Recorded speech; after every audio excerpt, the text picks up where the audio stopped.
Hello students, আজ আমরা করব 2022 সালে গ্রুপ ডি তে পড়া লসাগু গসাগুর রেলের একটি অঙ্ক। দেখো কি বলা আছে, দুটি সংখ্যার লসাগু 385 এবং তাদের গসাগু 7। যদি দুটি সংখ্যার যোগফল 112 হয় তাহলে তাদের পার্থক্য কত?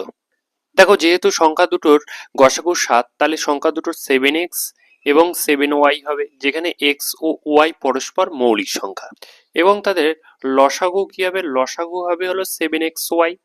লসাগু হবে 7xy, কিন্তু লসাগু কত বলেছে? 385। তাহলে এক্স ওয়াই কি হবে? X Y 385/7।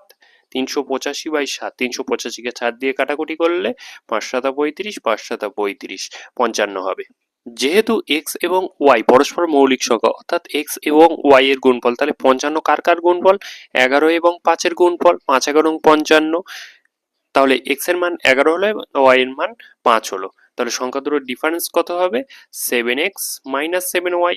7x minus 7y করলে 7 কমন যাবে, তার মানে x মাইনাস ওয়াই পড়ে থাকবে। x মাইনাস ওয়াই মানে 11 মাইনাস 5। 11 মাইনাস 5 করলে 7, আর 11 মাইনাস 5 মানে 6, 6 7 42, 42 হবে অ্যান্সার। এই অঙ্কের অপশন গ রাইট অ্যান্সার।